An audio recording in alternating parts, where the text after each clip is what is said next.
and welcome to the review of my first ever case mod for my, as you might have noticed, computer desk. I will provide the links in case you guys haven't watched it yet. You can watch it, you can give your opinions and feedback. In any case, it is my first ever attempt at building something like this. It's also my first ever attempt at case modding in general, or at woodworking, so it has been a learning process, and I did learn a lot. I have made some mistakes, which I will go over in the video. It's perhaps unusual for modders to make videos focusing on their mistakes and what could go better.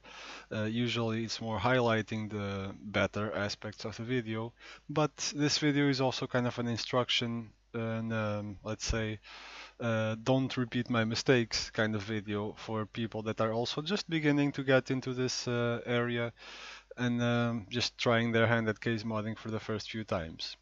Anyway, I've had my desk for 1.5 months, 2 months perhaps. I have not had major problems with it.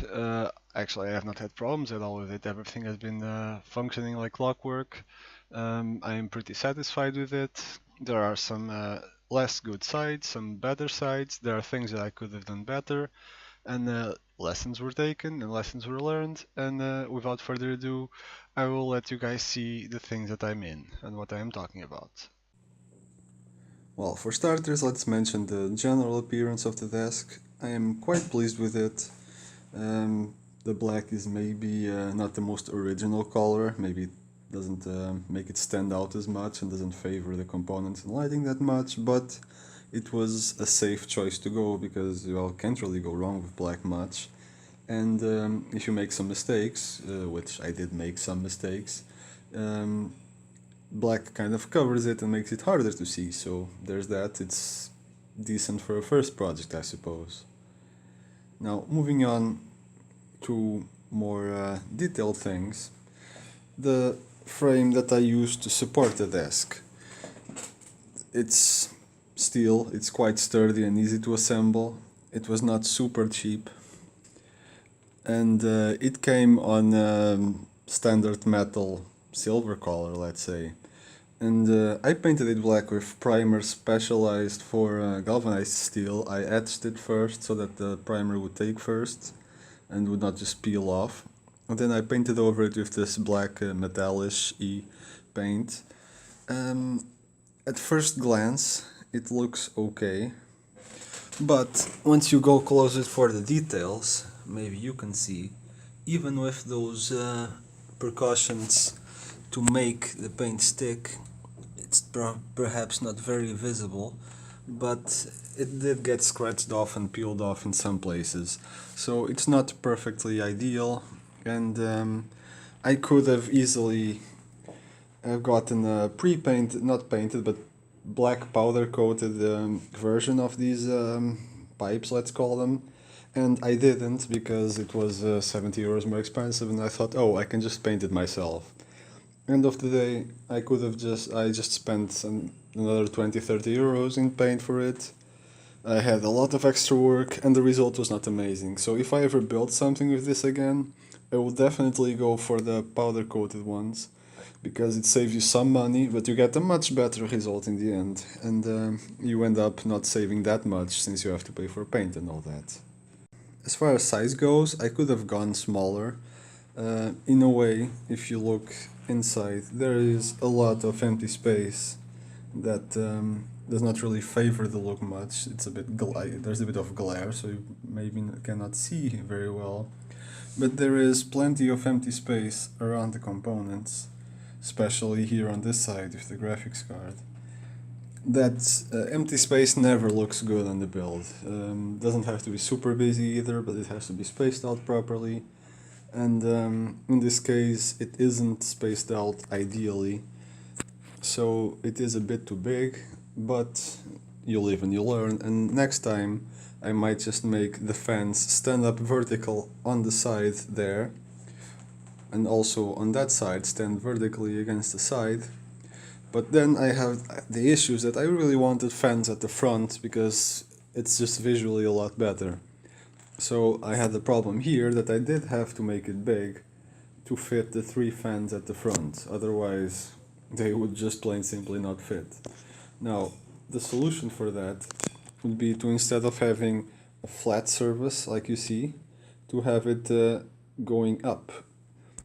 And then you could have the fans on the underside, and you would have no need for this keyboard and mouse platform, because the desk itself could be lower.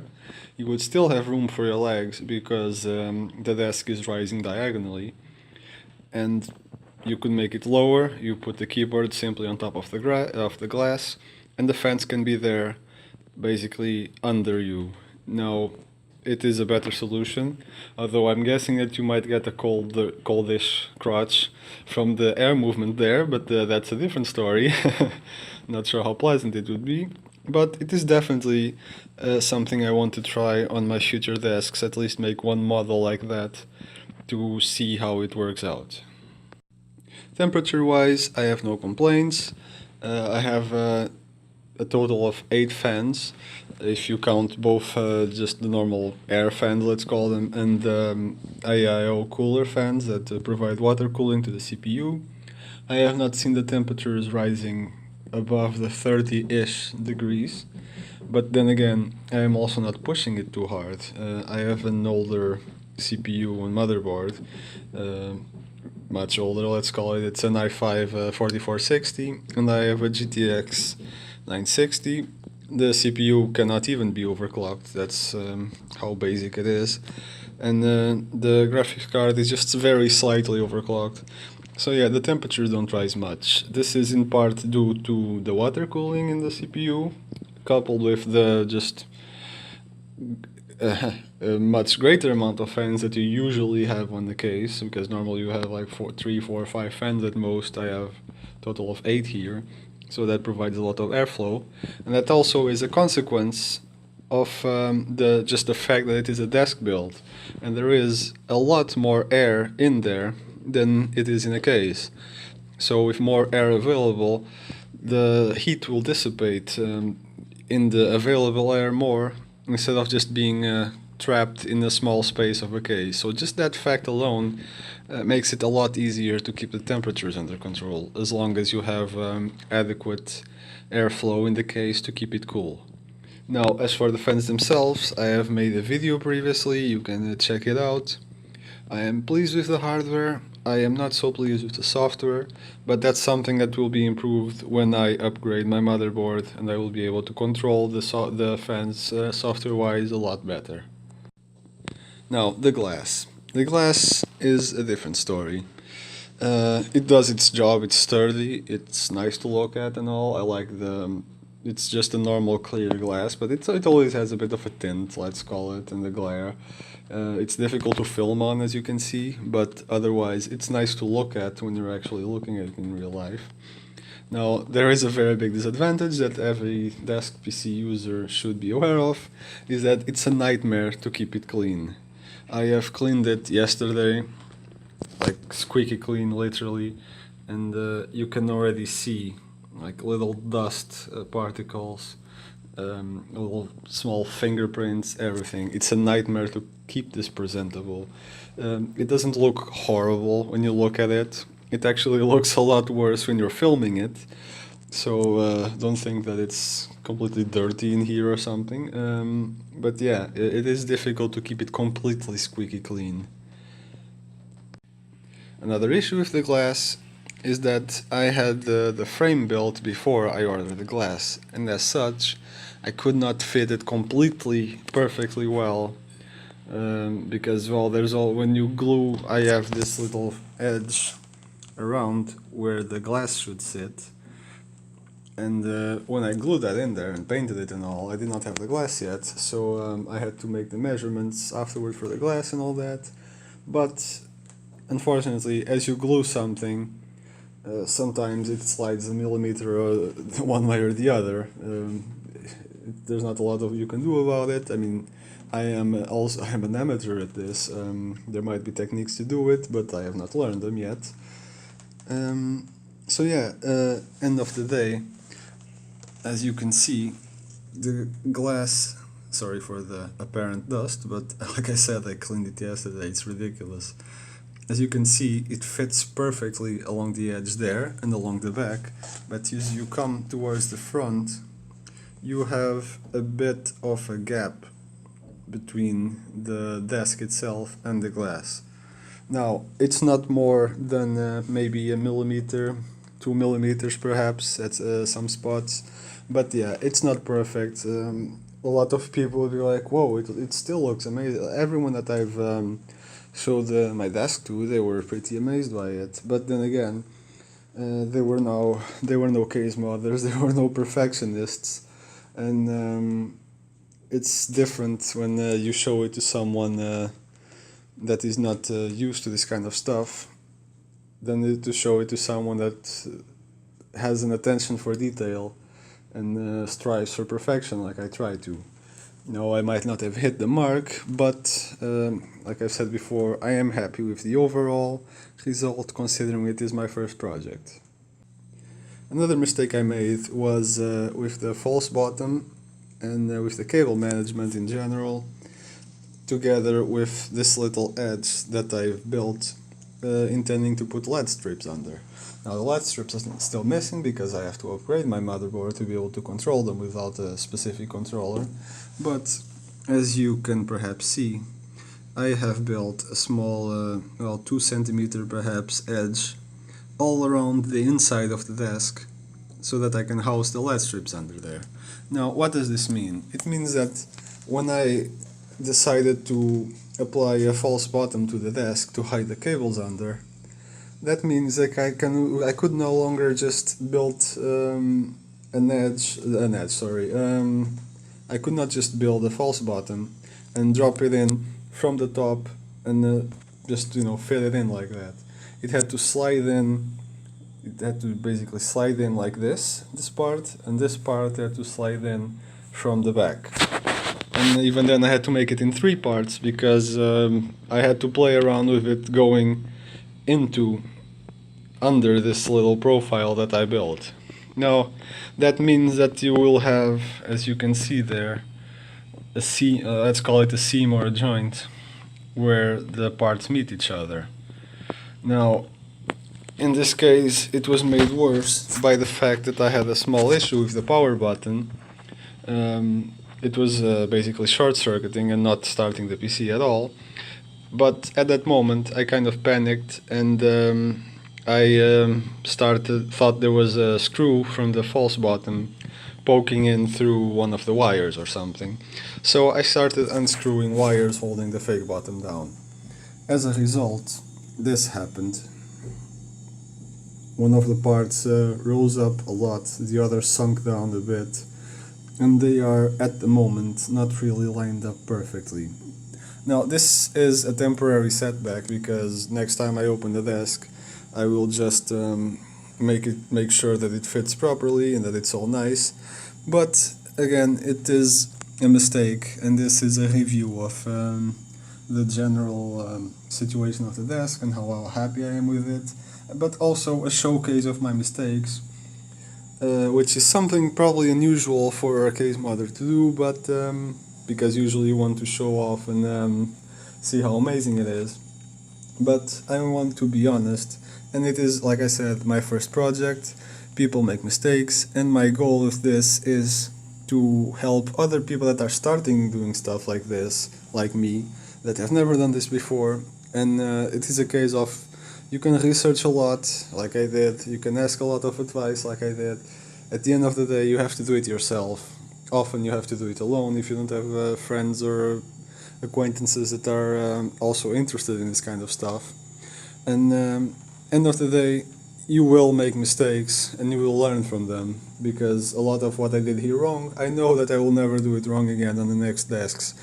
And yeah, I hope that this shows you some of the possible mistakes to make, and that you won't make it if you ever embark on such a journey. Now, the solution for this would have been to apply the fake bottom, and then this, if you still wanted an edge like this, then you would just either make it a removable one, not glued like mine is, but screwed in there, or hold by L brackets under the profile, take your pick. And that way you could have the fake bottom in one piece, let it slide down, and done. No problem with joints and lining up the edges and all that. And you can still have your edge for the LED lights. So yeah, that's a solution for next time possibly. Now this brings me to our last point, which is the I/O that I installed and the CD drive. I have made this little housing for it, let's call it. Now, as you can see, the most obvious problem lies with the positioning of the I/O in relation to the CD drive. Now, a lot of cases don't even have this. If it was today, I would simply install that I/O in a corner somewhere by on its own without the CD drive, and I would use like an external CD drive just lying on top of the desk, really, because those things are really thin and you barely even notice it. And I would not have a CD drive like this at all. But as you can see, this is the issue. There is a lot of cabling here. Sure, you can tie it up. You can tie it up better than I did, to be honest. You can probably tie most of it under the desk. But the problem is though, if you do that, and even as how I did it, you will have an issue. And that issue is this one. Exactly. So you can always lift it up and it will open and close anyway. But in any case, that is the problem. You have to make sure that if you do it like this, that the CD drive is on top. Either that or not have a CD drive at all, like I said. It's also very possible, just get an external, or if you even need a CD drive, or have the I/O and the CD drive separate. Another alternative would be to make sure that the motherboard is rotated with the own motherboard I/O to the back, place it against the back wall, cut a hole in there, and have the I/O of the motherboard be accessible through the backside. You can plug everything there. That saves you the trouble of having to have an I/O bay like I do and having to run all those wires to the motherboard. It's a lot of extra wiring. It does give you the flexibility of placing the motherboard in whatever way you want, but yeah, it is a lot of extra hassle. So yeah, that is a good summary of the desk. And although I have said that that was my last point, I just remembered something else, which is the things that I use to hold everything in place. In this case, on the hard drive, I have L brackets under there. On the radiator, to keep it like that, I have built a wooden structure, which is not horrible, but it could be better. It's not completely fixed in there. It's more like lying against it with some screws just keeping it from sliding up or down, but it's not completely fixed. And for the GPU, I have made a wooden platform that screws into the riser cable, and it goes towards the back to another wooden platform that screws onto that little screw that you would normally screw to your PC case and supports it from under. Now, it does not make it malfunction because you just have to make sure that the paint is non-conductive and non-corrosive and all that stuff, and it's not going to short your motherboard, your graphics card or anything. But it's not super sturdy, I'll admit, so it's not ideal. And yeah, my point being that those are workarounds.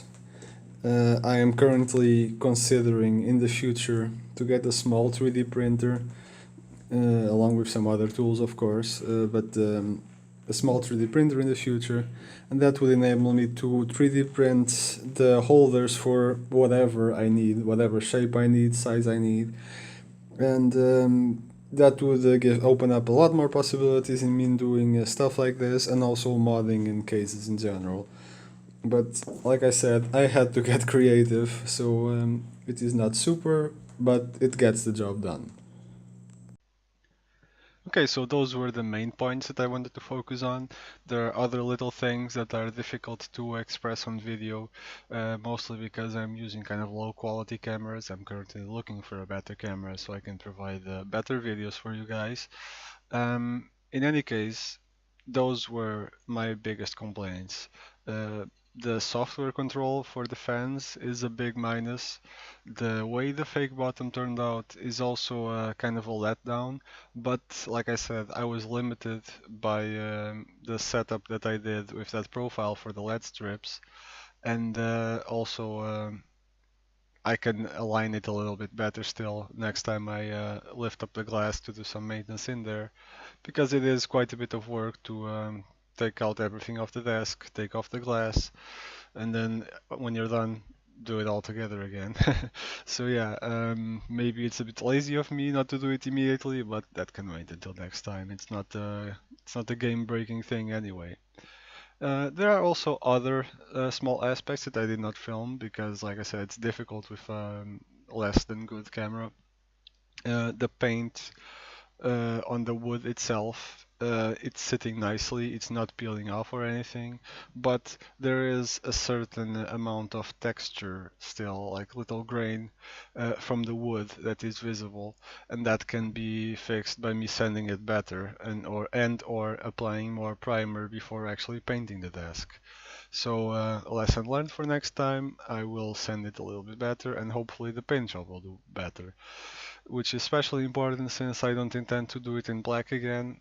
Like I said, black is a bit of a cop-out for to cover up mistakes, and it's kind of the safe option. You won't notice as many dings and scratches and things like that. So yeah, it was a bit of a cop-out. But yeah, well, it goes well with everything. And I do plan on further improving the desk. I do plan into adding some more decoration, let's call it, like the LED strips under that profile I built for it.